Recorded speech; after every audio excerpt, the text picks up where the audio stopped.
Friends, मैं अशोक कुमार शर्मा पुनः एक बार फिर आपके पास एक न्यू वीडियो के साथ पार्ट 2 जैव प्रक्रम प्रक्रिया जो है पार्ट 2 का। इसमें आपको बताया गया था कि पोषण के आधार पे जो जीवधारी थे ये दो प्रकार के थे। एक आपके स्वपोषी थे और दूसरा हेट्रोट्रॉपिक। ठीक है, जिसको परपोषी कहा गया था। ये स्वपोषी हो गए और दूसरे जो होते हैं परपोषी होते हैं।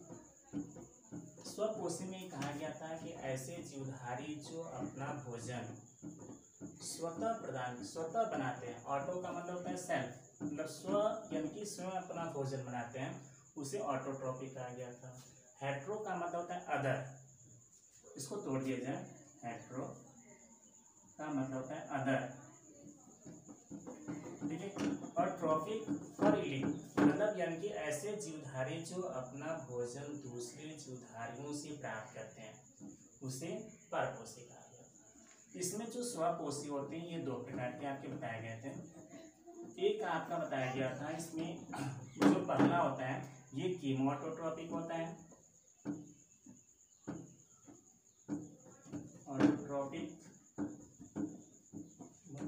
इसमें कीमोऑटोट्रॉपिक। कीमो का मतलब होता है, कीमो मतलब रसायन, केमिकल, और ऑटोट्रॉपिक मतलब ऐसे जीवधारी जो अपना भोजन रासायनिक या रसायनों से अपना भोजन प्राप्त करते हैं, उसे रसायन पोषण कहते हैं या रसायन संश्लेषी कहते हैं। रसायन संश्लेषी। दूसरा होता है phototropic, photo autotrophic.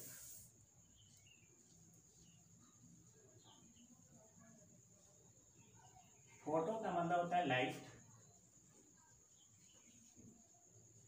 Photo light, और ट्रॉपिक टू फॉर्म मतलब ऐसे जीवधारी जो अपना भोजन प्रकाश के द्वारा प्राप्त करते हैं, उसे कौन कहते हैं? फोटो ऑटोट्रॉपिक कहते हैं। इसमें जितने भी आपके ऑल ग्रीन प्लांट आते हैं, जितने भी हरे पौधे होते हैं, क्लोरोफिलस प्लांट होते हैं, ये सभी हरे पौधे आपके क्या होते हैं? ये प्रकाश संश्लेषी। जबकि जो रसायन संश्लेषी होते हैं इसमें आपके कुछ बैक्टीरिया होते हैं, जिसमें आपका थायोडेसिलस होता है, थ्यूरोजेनेसिस होते हैं। ये बहुत से आपके मतलब जो बैक्टीरिया होते हैं, ये अधिकांश बैक्टीरिया आपके रसायन संश्लेषी के रूप में जाने जाते हैं।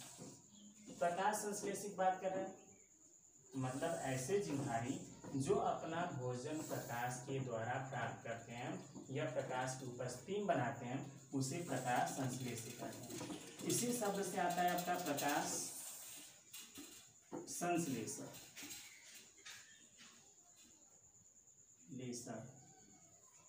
ठीक है, प्रकाश संश्लेषण यानी कि फोटोसिंथेसिस किसे कहते हैं?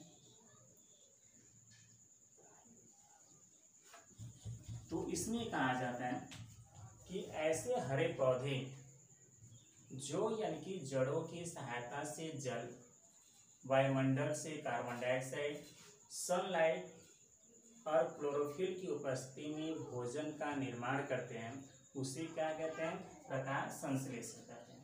इसे इसने क्या लिया?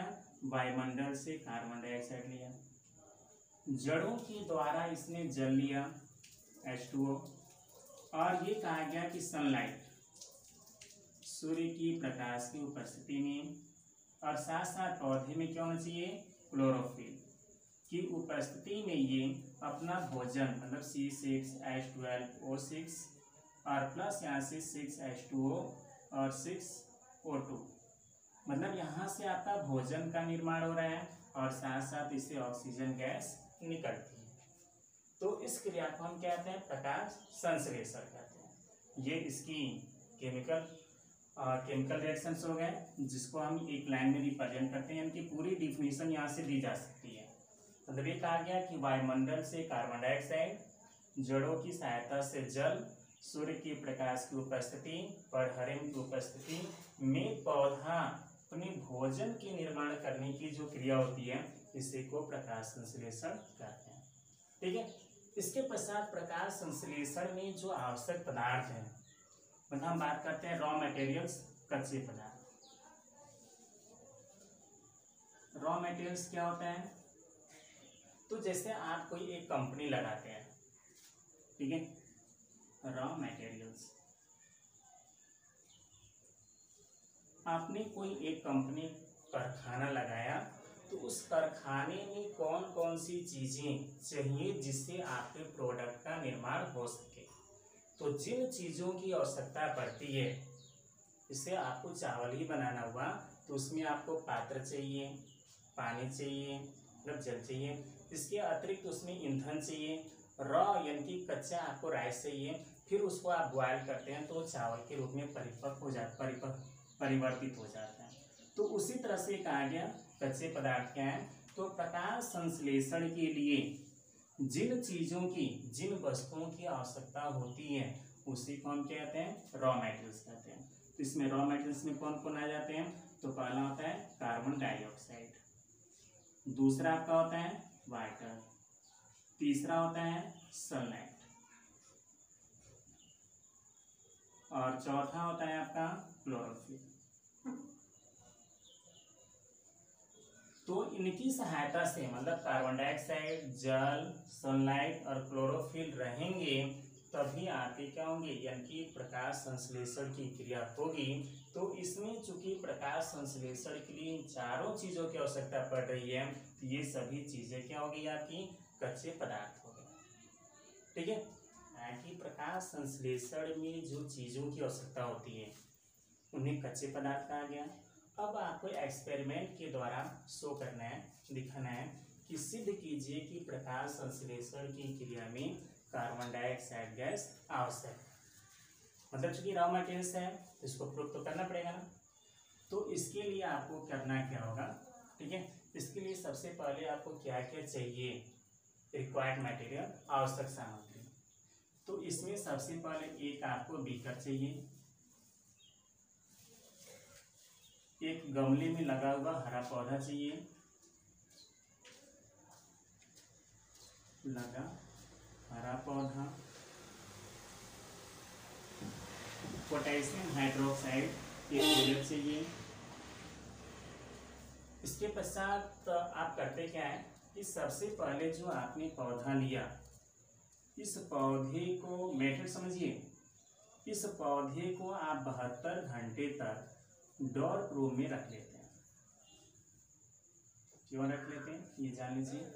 जब 72 घंटे तक इसको अंधेरे कमरे में रख देंगे तो इसमें प्रकाश संश्लेषण की क्रिया के फलस्वरूप बना हुआ जो भोजन था, वह भोजन पौधा एब्जॉर्ब कर लेगा।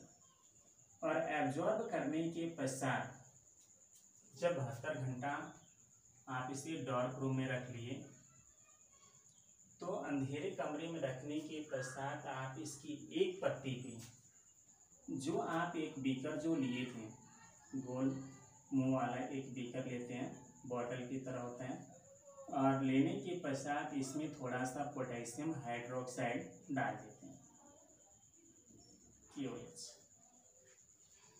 ये जो पोटेशियम हाइड्रोक्साइड जो होता है, ये कार्बन डाइऑक्साइड एब्जॉर्बर होता है। मतलब अगर इस फ्लॉक्स में कार्बन डाइऑक्साइड है तो उसे एब्जॉर्ब कर लेगा। अब इस पत्ती को ऐसे इस बॉटल में लगाते हैं कि आधी पत्ती अंदर और आधी बाहर हो जाए। इसके साथ साथ यानी कि इसमें कार को भी सेट कर लेते हैं। कार का कैसे लगाते हैं, तो बीच में आपकी पत्ती रह जाती है और दोनों तरफ कार लगा देते हैं। अब इसे 3 से 4 घंटे के लिए, 3 to 4 आवर्स, 4 घंटे के लिए आप इसे सूर्य के प्रकाश में छोड़ देते हैं। तो जो पार्ट जितने, जब सनलाइट में इसे रखती है तो सूर्य के प्रकाश की किरणें इस पर पड़ती हैं और पड़ने के पश्चात इसमें प्रकाश संश्लेषण की क्रिया होती है। 3 से 4 घंटे धूप में रखने के पश्चात अब इसमें जिस पत्ती में आपने फ्लॉक्स लगाया हुआ था, बीकर लगाया हुआ था, इस बीकर को आप क्या कर लेते हैं, पत्ती सहित हटा लेते हैं।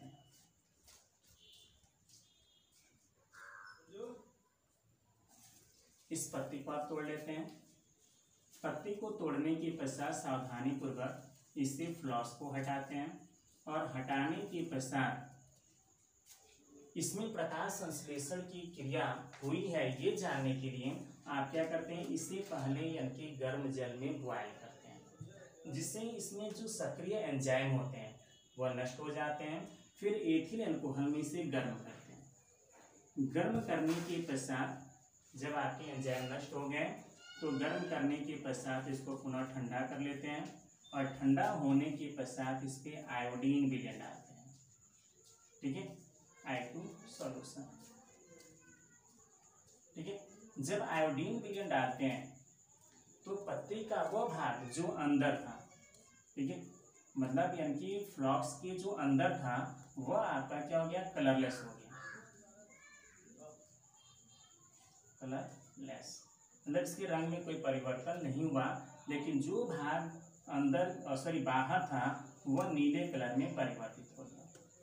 मतलब नीले कलर में परिवर्तित होना ये दर्शा रहा है कि यहाँ पे इसको कार्बन डाइऑक्साइड मिला और प्रकाश संश्लेषण की क्रिया हुई जिससे इसमें स्टार्च बना, और ये स्टार्च आयोडीन के साथ क्रिया करने पर एक ब्लू कलर में परिवर्तित हो जाता है, जबकि ये कलरलेस रह गया क्योंकि फ्लॉक्स के अंदर था और यहाँ पे कार्बन डाइऑक्साइड थी नहीं। इस प्रयोग से ये सिद्ध होता है कि प्रकाश संश्लेषण की क्रिया में कार्बन डाइऑक्साइड आवश्यक है। तो एक एक्सपेरिमेंट आपका कंप्लीट हुआ। ठीक है, आपने सिद्ध कर दिया कि प्रकाश संश्लेषण की क्रिया में कार्बन डाइऑक्साइड आवश्यक